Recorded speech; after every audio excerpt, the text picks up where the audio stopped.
So, welcome to the Slice of Time Street Photography Podcast, a podcast in which I explore the work of different street photographers across the world, genres and visions, because it's a very broad genre. This exposes you and me, of course, to different ideas and ways of looking, helping you form your own visions of street photography, which I think is very useful in finding your own style and vision. And today I'm joined by Oscar Wollsten, a street photographer from Helsinki. And his work spoke to me a lot because he has this very emotional black and white and also double exposures that I find a very interesting technique. So, hey, Oscar, how are you? And could you introduce yourself maybe for a second?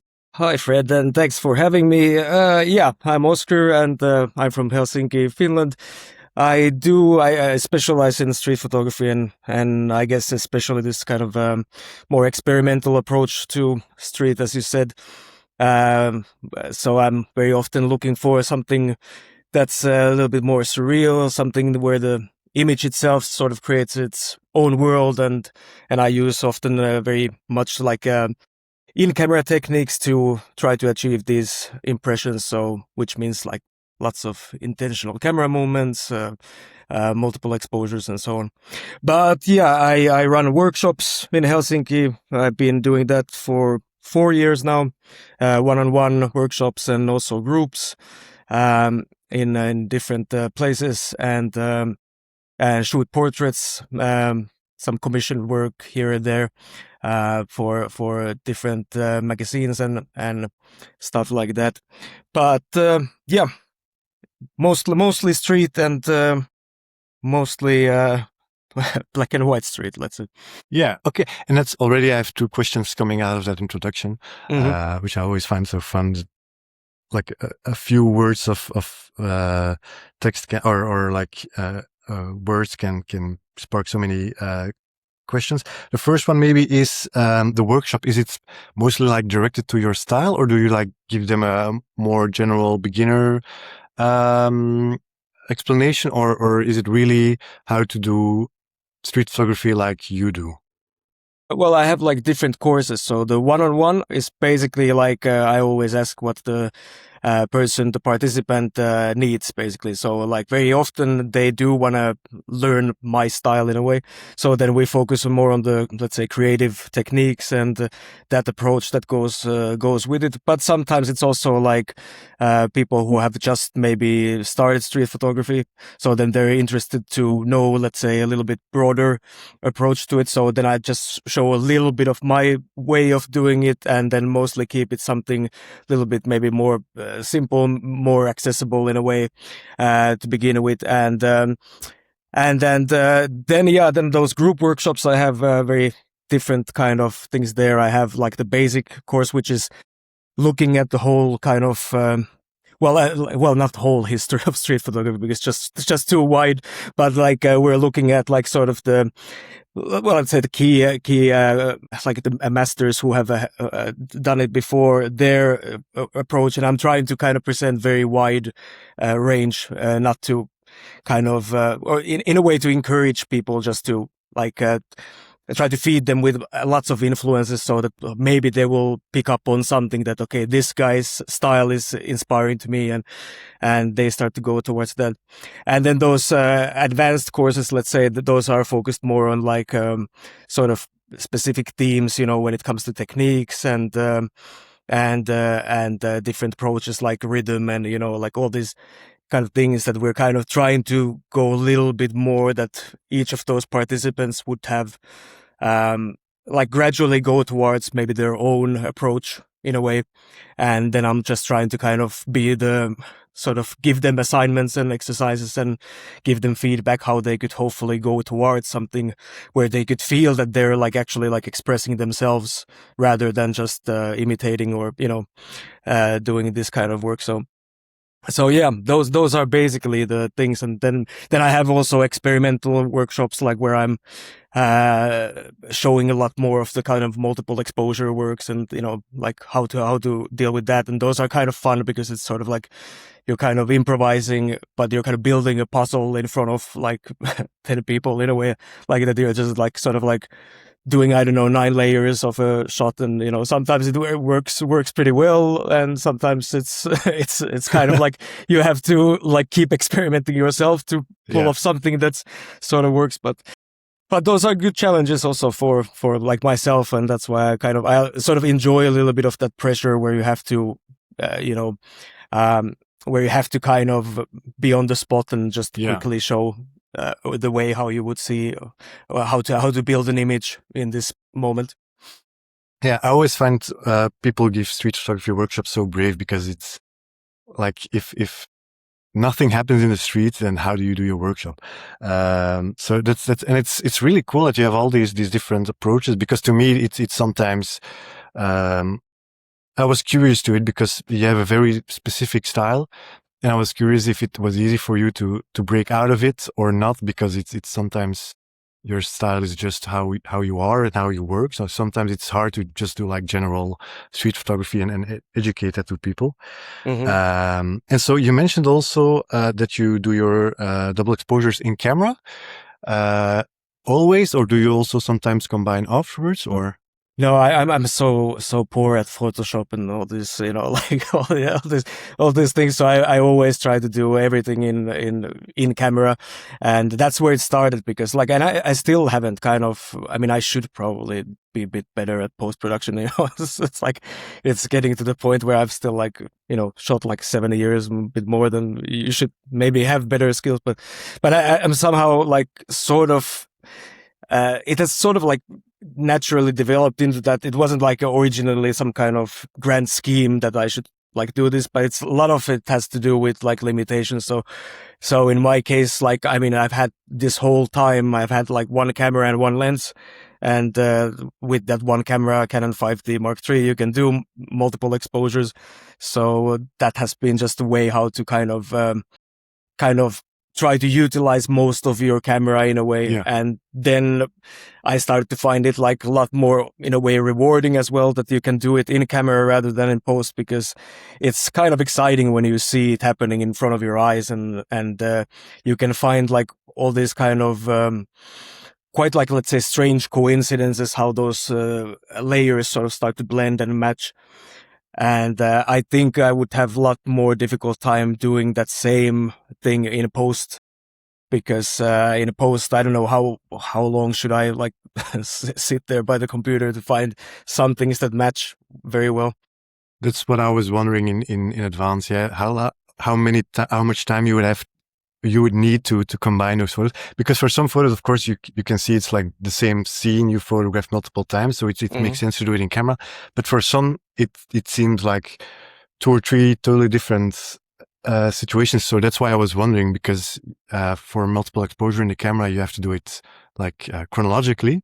So that asks quite a lot of vision in advance, I think. Like you really think your photos out before you take them, or?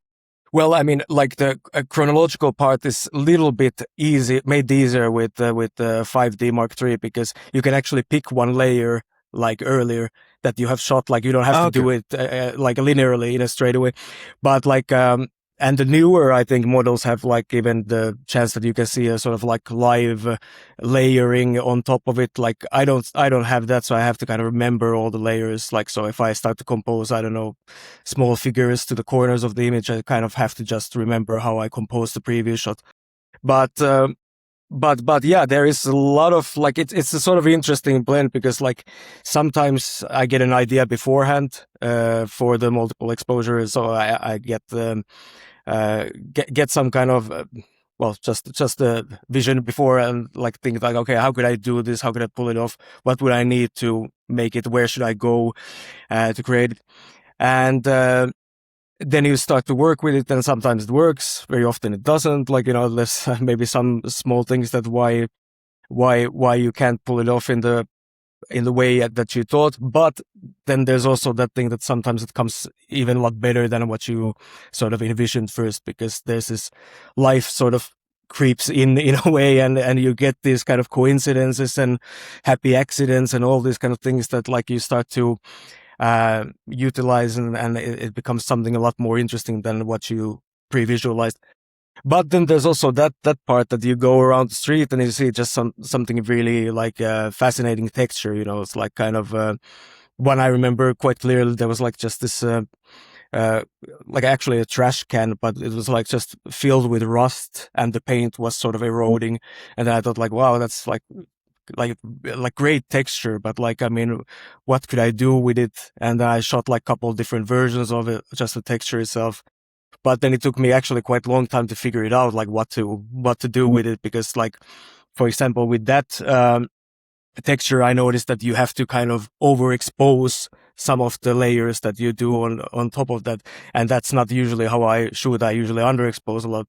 So then that like, but then when you kind of figure it out, like, okay, like it's so dense, the texture, that then when you start to work on that, then it becomes kind of intriguing that, okay, now you're creating also shots that you haven't done before. So then you get excited, and then you kind of shoot more or less some kind of small series out of it, and all that. So it happens like that too. Or you see like, I don't know, pollen stained the water in some kind of pool, and then you just pick that and start shooting to that, like, because like, for example, with that kind of pollen stained surface, it looks so much like this kind of oil paintingly type of beautiful surface. And then you start to kind of experiment, like, okay, how could I start adding people here? Or like, can it be like only silhouettes? Can I put also street portraits here? You know, so you start to work on it and see where it kind of takes you. And in a way, like, I'm kind of I kind of like to sort of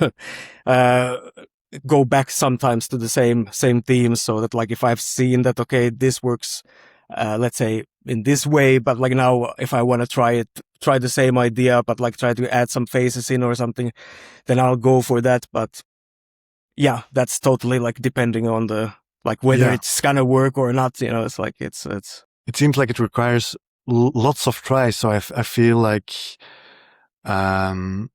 there's probably a lot of missed opportunities as well for you then, and so do you sometimes, because you refer to, you can start combining in camera, like older photos, so you don't have to do it like chronologically. So do you sometimes use like photos, you know, like, I made this, you keep them on the card, for example, you know, like, I made this one 3 weeks ago, I can use it with this? Or is it more kind of like closed off in time, like a day or two maybe, that you combine those? No, it's exactly like that. Sometimes also it's like that. Sometimes I just like combine them on the fly, kind of the same day. And if you get an idea that like works, and you kind of follow that, and maybe you go back on another day and continue that idea or series. But like, there is like, even now I'm still like, I haven't published one set that I'm still like trying to crack, like how to make it work better, because like it's a kind of like like an idea of sort of like starry night sky in a way, and then I'm like trying to combine it with different kind of shots. And I shot it already like in winter, you know, the one layer, and we're already in August, and I have like maybe 2-3 shots that sort of work. But like, I want more. I feel that it's not, there's something missing, that I haven't cracked it, and like, it's kind of bothering me as well, because like, so I keep, like, for example, like that layer in my camera just as a saved protected layer, and then I just sometimes, when I get an idea that, okay, actually here I could try it again and like try to make it work.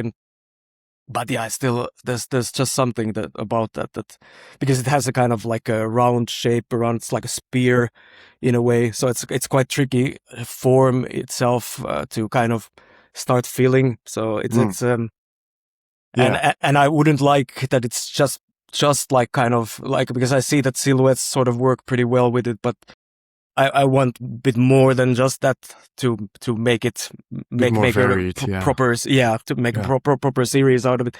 So it's something. So it's stuff like this that you struggle, and sometimes it just comes like in, like, for example, that pollen stained water. It just like came in one go, like one day, in a few minutes, basically. Like you could just shoot that layer, and then you go and you get like a, I don't know, you realize that, oh, actually behind that corner there's a spot where you could very clearly use like good shapes and forms of people, and so I'll just go there, and then you shoot like, I don't know, the whole series basically in one day. You know, it's kind of so it's this weird, but it kind of keeps you keeps you on your toes as well, and keeps you like looking in the street, because it's like that sometimes when you, because everyone has of course those phases where you kind of feel that you're maybe you have you're repeating yourself too much, or you don't know what to do next and what's really resonating to you. So I don't know, sometimes it's also a way just to kind of I don't know, get back to the vibe of shooting, so that you start to work on sort of like old series, and then you're like, God damn it, this still doesn't work. But then while you're trying to make it happen, then maybe you'll see another scene that comes, and then you get a better shot, or something like this happens. So.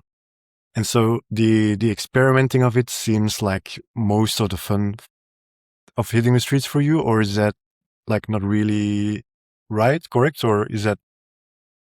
You mean that I only kind of mostly just experiment, or? Yeah, that the fun for you in street photography is mostly in experimenting. For some people, like for example, for me, it's going outside, doing these events, seeing the city evolve. But for you, it's more the experimentation, or? I think so. I mean, it has kind of went that way.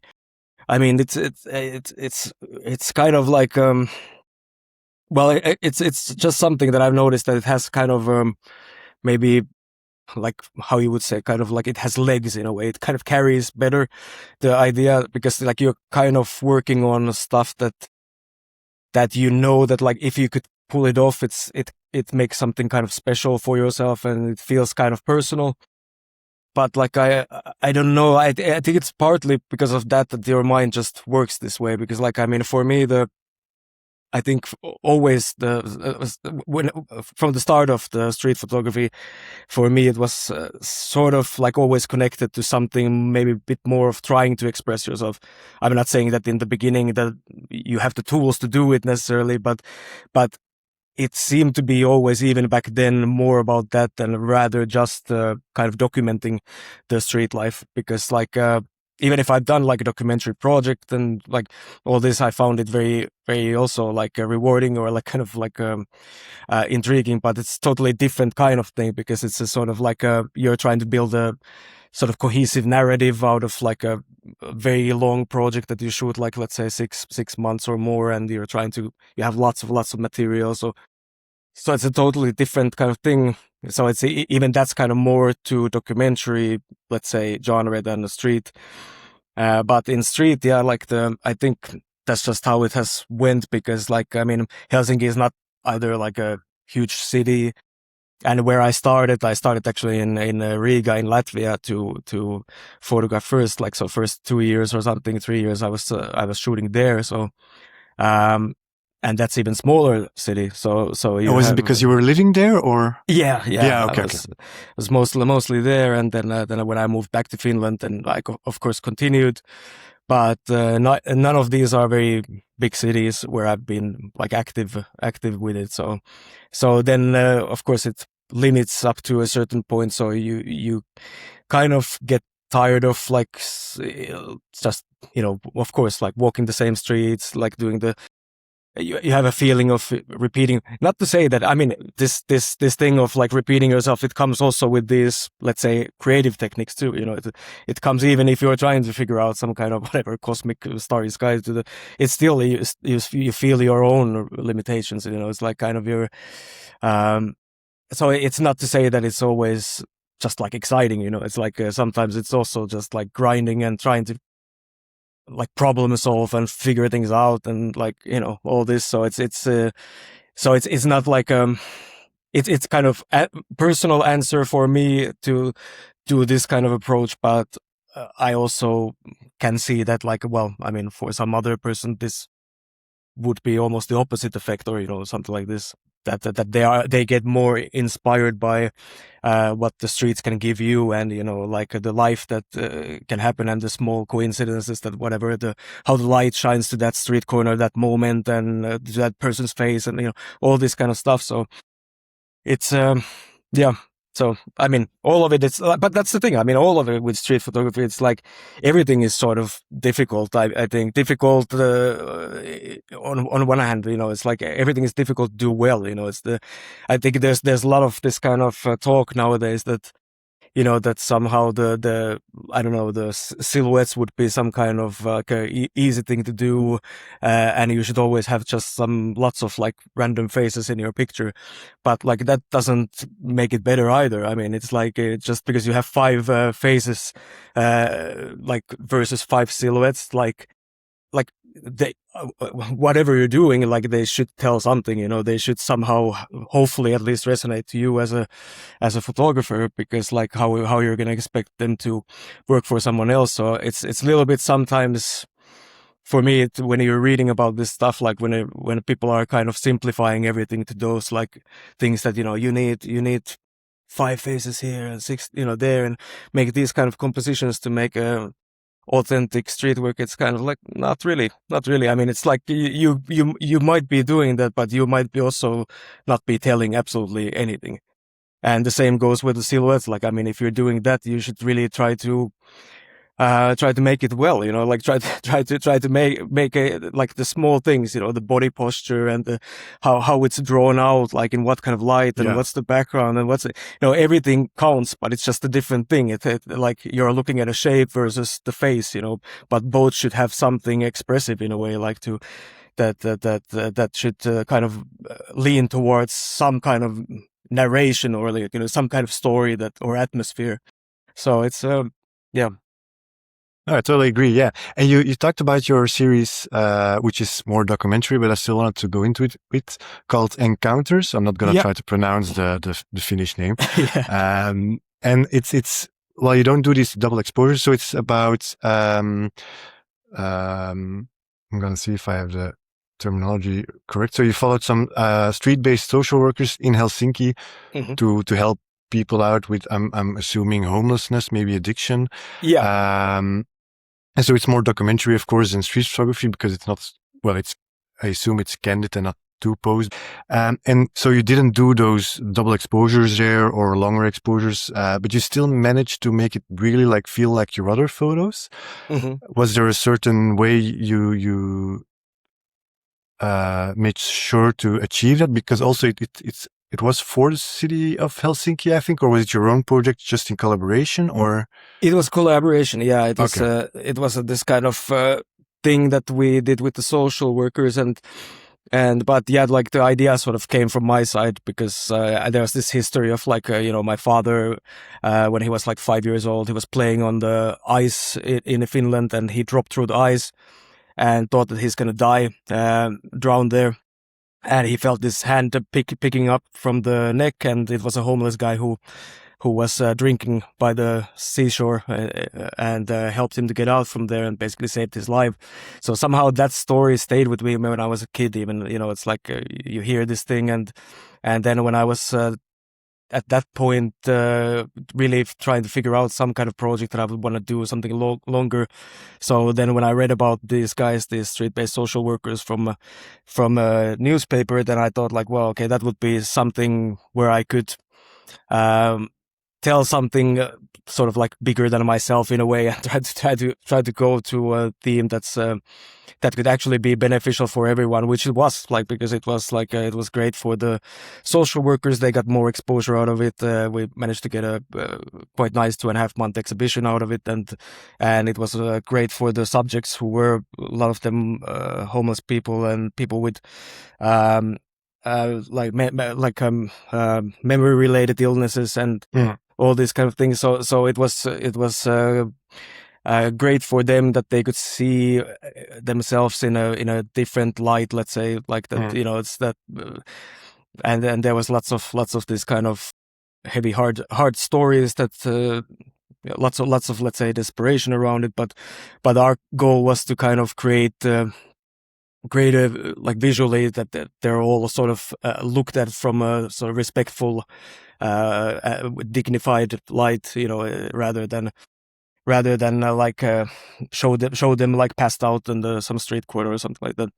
So it was very good project, but like visually I don't think I had even like I had this kind of weird sort of I don't know if you want to call it premonition, but sort of like I pre-visualized like straight when I got the idea that like sort of a gallery wall almost, so that I could see the main pictures, the big ones, and then that there's gonna be a collage of like smaller scenes, and it kind of just ended up happening, and it's sort of interesting how it somehow it's somehow these things just come together so well that you had like an idea that, okay, you don't of course see them exactly because you don't know the faces that you're gonna shoot yet, but like but you would see that, okay, I would have a close up there, and then I would have a wide shot here, and I would have a medium shot there, like sort of like you sort of start to build already that wall in your mind.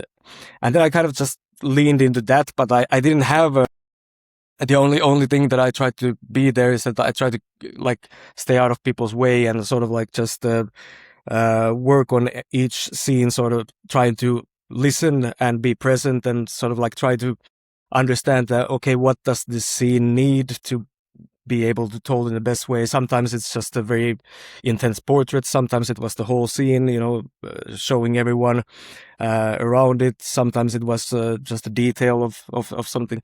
So it was that kind of thing. And I think in the substance, that was the kind of project that really made me, at least in some sense, feel that like you kind of step up sort of little bit. Like I think back then, before that project, I felt like maybe I was doing this more as a kind of hobby, and then that felt like a kind of leap somewhere, because it was quite difficult project that you shoot 8 hours a day, 5 days a week. Well, there was some breaks, but like still you do this for like 6 months, 6-month period. You have like enormous amount of material. You have to try somehow tell the story and pull the project till like the exhibition. And I mean, I even got lucky with that thing that we managed to get even a very good publisher in Finland to be ready to publish a photo book out of it.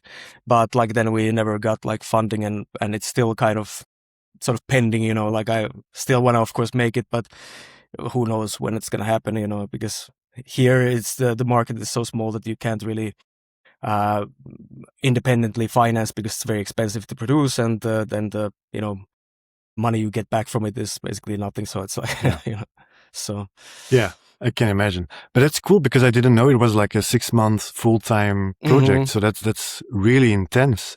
And so was it often with the same people as well, or that you it was kind of like because the social workers, what was very interesting there was that they were kind of spreading over the whole area of Helsinki, and they were doing it like kind of northwest, southeast, and they would have pairs. So I would go like, let's say, I don't know, Monday and Tuesday with the north pair, and then east for the next 2 days, and the west for the last day of the week, and then like I would start from south for next week, so we would keep like, I would keep like changing, and I would see the whole sort of the whole array of their work, let's say, like throughout, because like I would be in every direction, every direction of the compass, and of course that's why it also was quite emotionally tasking, because they also realized that like towards, like I had already shot it for like 5 months or something. They asked like that, like, do you have someone who you can talk to,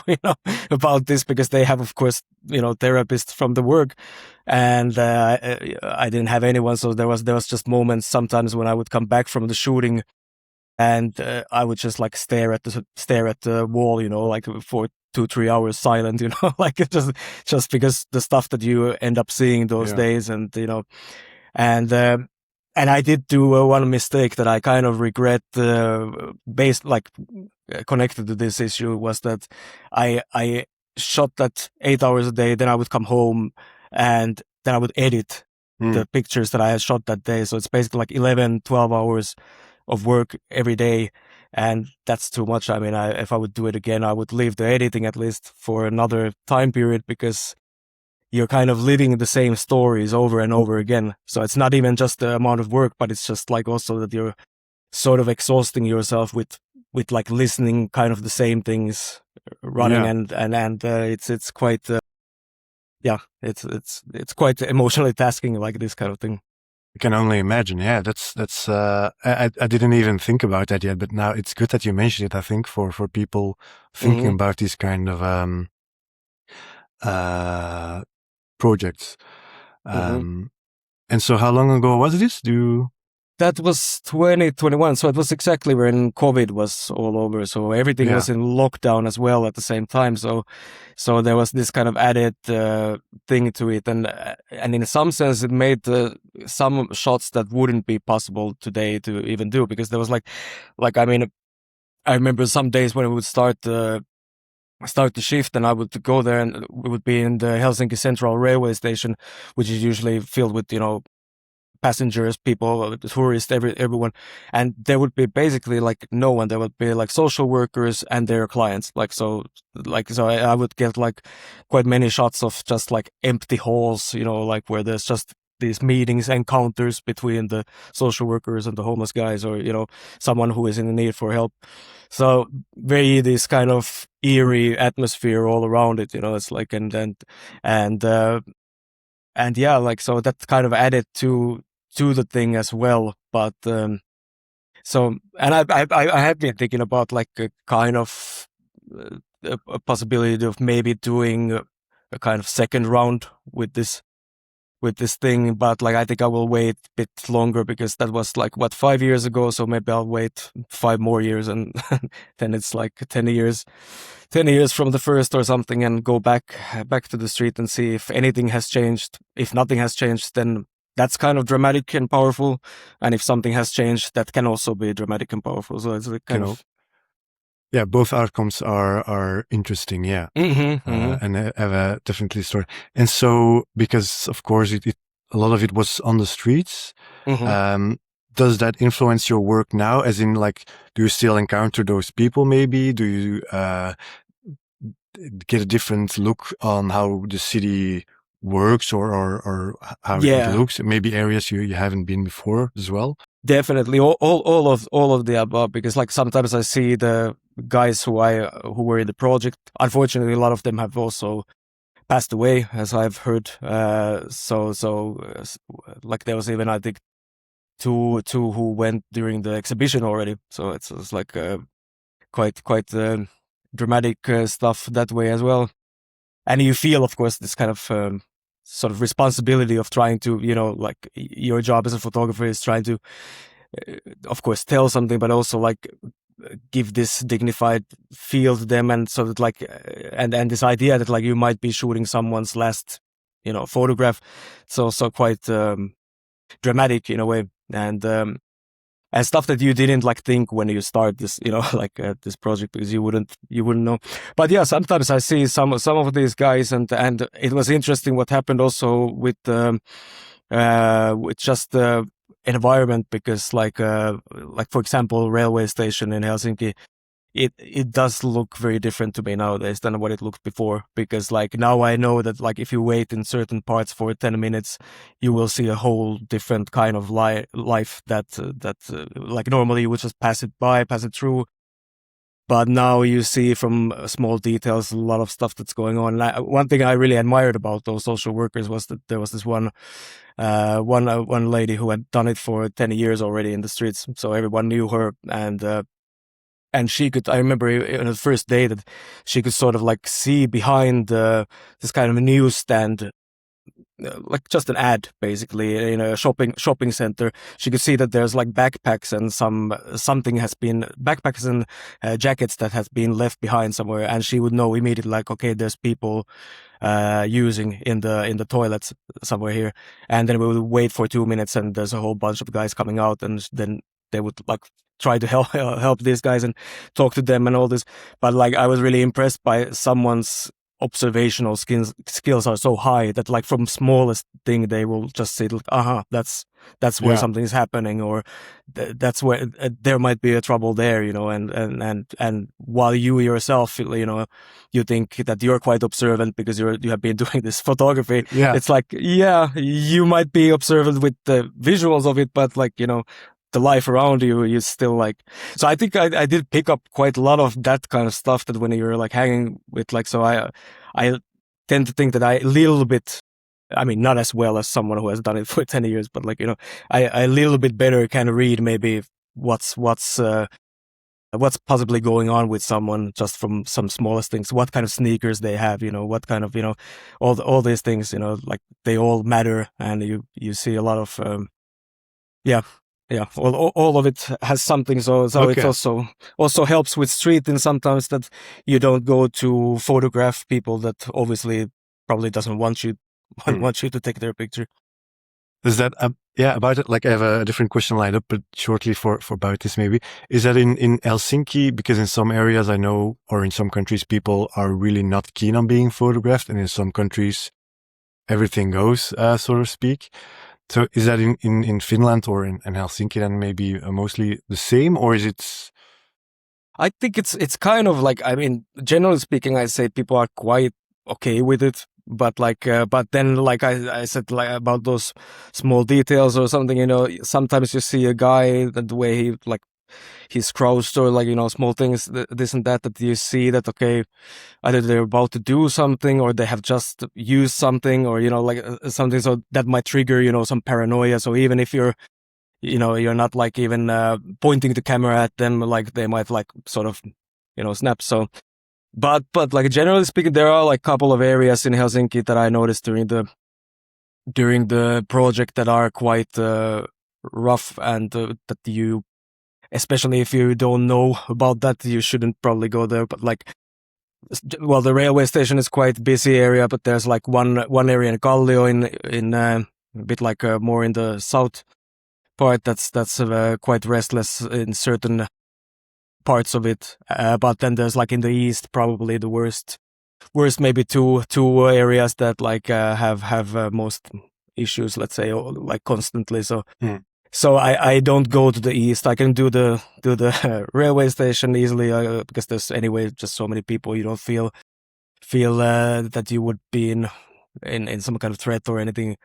And I can do the south version too, but like the east, I will leave to someone who is ready. Then every time when they go to street, be ready for possible conflicts or possible things.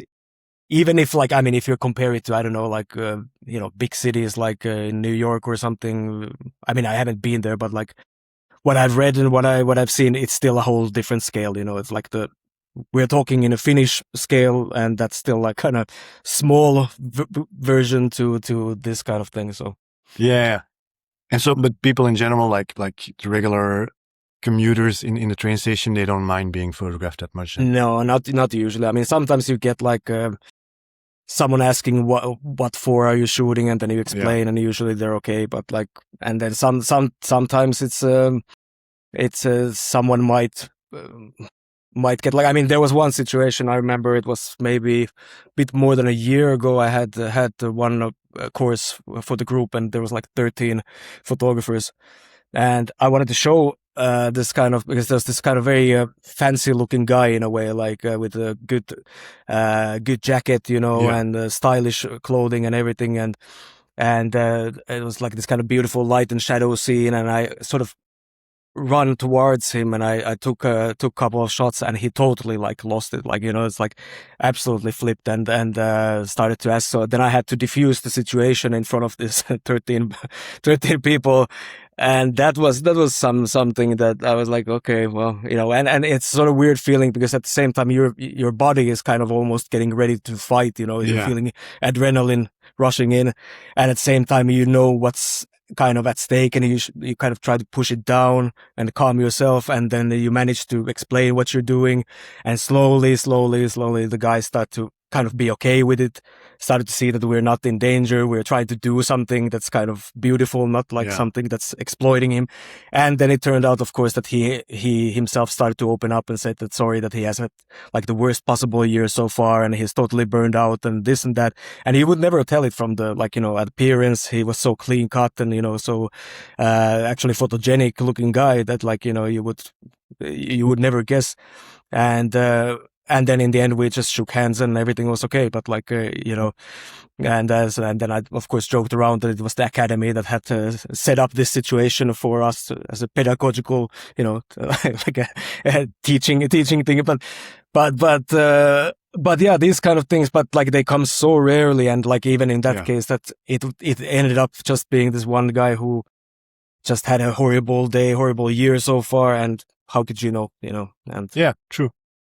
And it's, I mean, great that you were able to diffuse that situation and actually get a good story out of him as well. I think that yeah, helps. Maybe it has helped him as well. Yeah, I think so. I mean, I did end up like kind of deleting the pictures in front of him. Like I was just like, trying to do all the typical when you compliment someone's, the style, which, and it wasn't like, you don't have to, I think if you lie, you are actually more likely to get caught. So, and I didn't even have to lie because he was like looking very photogenic. So it was like, I was complimenting him that. I was saying that, like, look at all these cameras. They're filming you right now. There's all these tourists. They're taking iPhone selfies. You're in the background. It's like, don't worry. It's like, it's okay. We're just doing a course here. It's like we're trying to learn to make beautiful images and you look great and all that. So, but like, yeah, it is like, especially when these things come from the blue, like out of the blue, when you don't expect them. Like, those are maybe the ones that you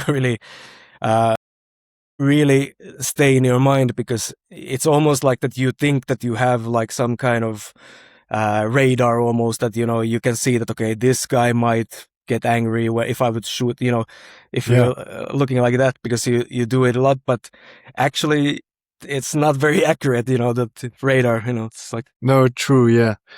And so you mentioned earlier, well, you that you've read about New York, but also in your workshop you talk about, the masters of street photography. Are you someone who really looks for influences, like in photo books or online? And do you have like certain photographers you use as an inspiration source, or is more all round things you come up with? I think it's a bit of all of that. Like, I mean, especially when I'm like preparing the courses, then I'm like going through again, like actually a lot of the, even if I wouldn't change the presentation that much, but I'm going through again, like let's say like Cartier-Bresson's work, Alex Webb's works, like all these kind of like usual suspects in a way. But but yeah, of course, a lot of these guys' work is inspiring. I mean, I remember when I saw first time like Trent Parks' Minutes to Midnight. Like, I mean, I don't have lots of photo books, but like that's one that I have, and one that I like revisited many times, like years ago, and it made a kind of profound change in that way back then, understanding like that where you could kind of take street towards. I mean, I think he's very versatile himself, so he has moved on from a lot of this kind of stuff. But that was very, very inspiring back in the day. And then when I found also Ray Metzger's work, that was also something. And actually just got like a couple of months ago, like his photo book as a gift from my girlfriend. So like, and that was like just amazing to see that, like, because there was lots of images that I had never seen from his work, because they're not the more, like, let's say, famous ones. Yeah. But like there was a couple of those that I was like, oh, like, wow, that I basically this is the kind of same idea that I have done there, and I thought that I was like being very clever and I figured it out, like that this hasn't been done, but here it is, like done in, like, I don't know, 1975, or something. Yeah. So it's sometimes it's very fascinating also to find this kind of stuff. But yeah, I wish that I would have a more like chance to buy like photo books and stuff. But I do hit the library every now and then during the courses when I'm preparing, I do check their kind of stuff, that if I can look at their work also from new eyes, like that maybe something new comes that I hadn't thought about before, and try to kind of put it also to the presentation. And so I'm trying to kind of keep developing also these courses in a way that I wouldn't, just to, also for myself, just to keep it sort of interesting, because like of course anything that if you repeat too much and too long, it starts to get stale, and Yeah, I can imagine. And so, but you do actively look for inspiration sources then, or is it more sometimes once in a while? It's kind of like, I mean, it is maybe more rarer nowadays. I mean, I think I'll try to get more influence, like just by going to the street and try to see exactly some textures or some moments or some, light or some shapes, whatever that inspire. So that's maybe more nowadays the thing that I'm doing rather than just try to get all the influence in. But like, I mean, because I have also like a master's degree in film directing, so it's like Okay. I mean, it's still film is a big inspiration, and still I mean, a lot of my black and white, the early stuff like came from sort of the love for film noir and this kind of stuff that I was even excited about before film school. So it was so it has been there from the very somehow early on, like the Hitchcock movies from, and all that stuff that has sort of probably influenced more than you would like to maybe even admit. But like a lot of this stuff is coming from that pool. And then I've noticed that recently, like when I started to read also a bit more novels again, and there was a quite long break when I didn't read much, but I found that sometimes when you're reading, like for example, a couple of months ago, I read this book called Thinkers that won the Pulitzer Prize a couple of years ago, and it had that book has passages that were so well written, so visual, that I thought like, okay, like it was somehow so inspiring that I started to think like, like, is there some way I could sort of use some of this? And like, at least it felt like it gave me a bit of boost again to go and look for stuff beyond, like, like for example, from the inspiration of that, there was like nothing directly mentioning exactly this idea that came, but somehow, like, I remember it was the next day after I'd read the passage, I was looking at my own mouth while washing teeth, and I realized that there's a negative space inside your mouth, and so what if you start to create multiple exposures inside your mouth, that you use the teeth as a framing, like a sub-framing thing, and then you start to put figures there and details there and stuff like that. So I felt that was sort of, I don't know, there was like nothing about teeth or nothing like that about in the book, but somehow it helped you think in some different way. And the next day that came, and then I would just go and shoot that idea, and turned out that's quite difficult actually to pull off. And so it was, so yeah. It sounds like a very fascinating idea, to be honest. Like, I would love to see if you pull that off. Yeah. That's in Instagram. Yeah, right now, like there's this. It's online already. Yeah, it's with teeth. You see, like it might not be that clear that it's like kind of teeth going around, but it's somewhere, I think, April or March or something like this. I see it. Yeah. Yeah. So it's kind of and that's just your mouth and then different photos. Okay, that's great. That's crazy. yeah. That was kind of fun. So it's like, and these kind of ideas, like when they come, like and sometimes like one of the other my favorite ones was that, like, when I remember I had been shooting like 4 hours that day and like felt like I'm really just repeating myself and getting kind of okay shots, but nothing like, nothing new. And I was just ready to go home. And then I saw this kind of log that had been painted black in front of a restaurant.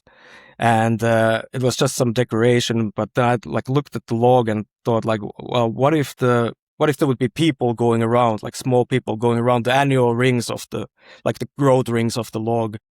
And then I shot the log layer, and then I walked to the shopping center that I remember you can get to a kind of second level and shoot top-down shot like of this round circle, and then just shoot people like walking around that log. And I was like doing that for like 1.5 hours, and I kind of didn't maybe get like the exactly ideal that I wanted, because it's quite difficult to control the rhythms, especially with slow shutter. Because I wanted to have like the sense of motion still there. Yeah. But as a series, it worked pretty well. It's like kind of that it sort of like ends up to this log that has no one walking anymore in it, and so it's kind of as a small let's say narration. It sort of worked pretty well, but. Yeah, these kind of things are kind of special, because then when you get something like that kind of gives you a boost for like, month or two, ahead, it's like, so it's, That's so cool. I like how you get these ideas, and just to me, for example, street photography is more going outside and capturing what I see. And with you, I really like. I think you might be one of the first guests in that on the podcast in that sense, who really makes something like almost like if you'd make a statue or like a movie. Hmm. So maybe that's a film director in you. It's cool how you actively create something instead of capturing or looking for it, and that's very cool, I think. Yeah. It's a kind of yeah. That's I think if in my case, if I somehow hadn't went there, I mean, it's so many things are so much about chances. Also, it's like kind of if back in the day I would have bought like a different camera. I mean, I don't know what would have happened, because if it wouldn't have this in-camera option of doing multi-exposures, I don't know. Like, it's so funny to think like how small these things are, or or if I would have like a different kind of like situation otherwise, that I could always buy a new lens when I just feel like, like that I'm feeling a little bit tired about shooting, I'm just gonna go and buy another, Mm. whatever, a 2,000 euro lens. Like how would it be different? I don't Yeah. know. Like, I mean, you might find like a totally different avenues there as well, but like it's just always interesting to think. Yeah, and it's also I had a discussion with Tom Bugatti on on I think 10 episodes ago by now. It was also Mm-hmm. about like the city you live in also influences how you look and how you work. Because, for example, same as you, I'm from Antwerp, which is even smaller, I think, than Helsinki. Mm-hmm. So the space is limited. The amount of people at the same time at one place is most limited. For example, we had the Pride Parade yesterday, which has 170,000 people. Oh, But usually, like on a Saturday, there's not that many people. There's like some yeah. tourists in some areas, and then. But so yesterday was for me a lot of fun because there was a lot of people. But and that shapes how I photograph and what I see and what I can do. Same for someone in London who would maybe have the same vision as me, but they would get a totally different result. That's And same right. with the camera as well. I think, yeah. So I think most cameras have multiple exposure options these days, but still Mm-hmm. how you hold it and maybe how big it is and what kind of lens you get with it at first That's right. influences how you look at the world and how you photograph. So I think in a way the gear does matter, but it's yeah. Yeah, it does and it doesn't. It's kind of Yeah. funny thing, because if you even there, it's this kind of strange thing that, like, if it's, yeah, like when it's just one lens, one camera, like, and then you have to kind of deal with that, like you try to kind of get most out of it, but then yeah, then the gear thing to the other end, like if you just have a chance to buy new toys every time, maybe that can also be for someone very good thing. But I don't know. I've Yeah. usually seen it the other way around, that it can be a crutch almost. It can be a something that I mean, I've had some people in the courses, in the group courses, where they because a lot of these let's say portraits in natural light courses, like is very kind of beginner level thing. Mm. So there's people who are kind of excited about photography, but they just do it as a hobby. But sometimes even these guys who do it as a hobby, they have like, I don't know, 15,000 euros Yeah. stacked in their backpack because they can, Yeah, and it's crazy. Yeah. it's kind of like, well, that's great, but like, it's also sort of like it can also be a distraction almost, like Yeah. from the thing that you should be focusing on, which is still try to make an image that would have like a emotion in it, emotional resonance, True. whatever it is, it's like kind of. Yeah.